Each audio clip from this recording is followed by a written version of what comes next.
स्वागत है आप सबका मेरी भविष्यवाणियों की पुस्तक में। तो आइए हम आज के पवित्र वचन को पढ़ेंगे जो कि परमेश्वर के दास प्रेरित अंकुर यूसुफ नरूला जी के द्वारा लिखा गया है। शरीर के ऊपर विजय पाना।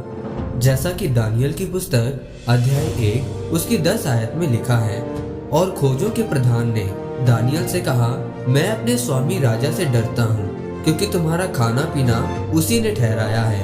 कहीं ऐसा न हो कि वो तेरा मुंह तेरे संग के जवानों से उतरा हुआ और उदास देखे और तुम मेरा सिर राजा के सामने जोखिम में डालो। मेरे प्रियो, बाइबल बताती है कि प्रभु यीशु मसीह लोगों को उनकी समझ के अनुसार वचन सिखाता था और बिना उदाहरण दिए उन्हें कुछ भी नहीं समझाता था। जिस तरह शारीरिक फॉर्मूले जैसे गणित के विज्ञान के होते हैं, उसी तरह आत्मिक फॉर्मूले भी होते हैं। जब आपको आत्मिक फॉर्मूला समझ में आ जाता है, आपकी जिंदगी की आशीष, गवाही, आपका आगे बढ़ना आसान हो जाता है, क्योंकि ये आप ही का पीछा करते हुए आएगा।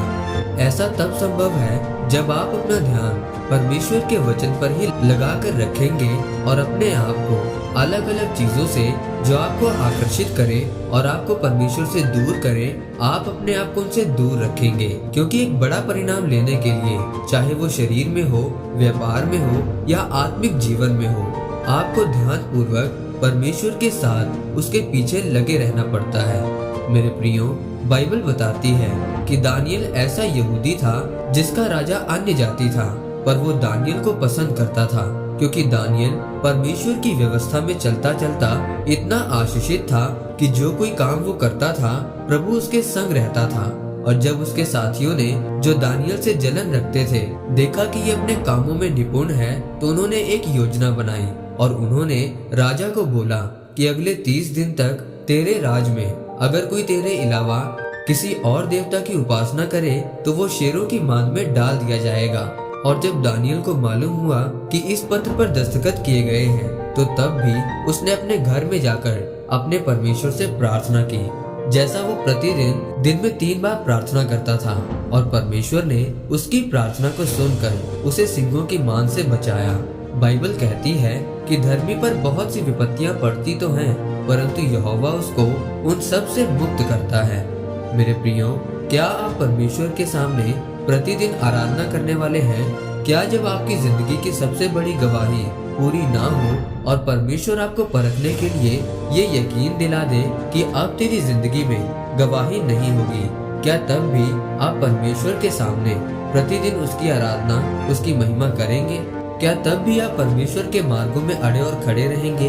अगर आप ऐसा करेंगे तो फिर आप कह सकते हैं कि मैं उसकी आराधना करने वाला हूँ। अगर आप निर्दोषता में जिएंगे तो परमेश्वर आपके लिए आसमान खोल देगा।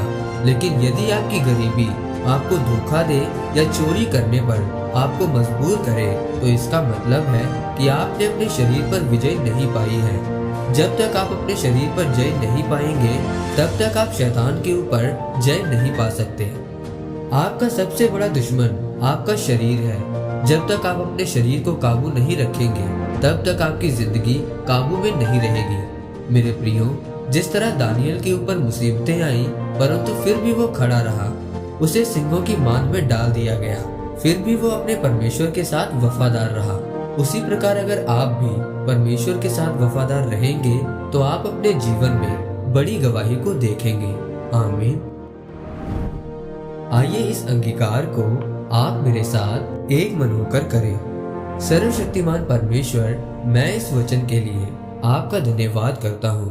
परमेश्वर, मैं अंगीकार करता हूँ कि मैं आपके वचनों पर चलूंगा और प्रतिदिन उस पर मनन करूंगा, प्रभु यीशु मसीह के नाम में। आमीन। परमेश्वर आप सबको आज के वचन के ऊपर मनन करने के द्वारा आशीषित करे। आमीन।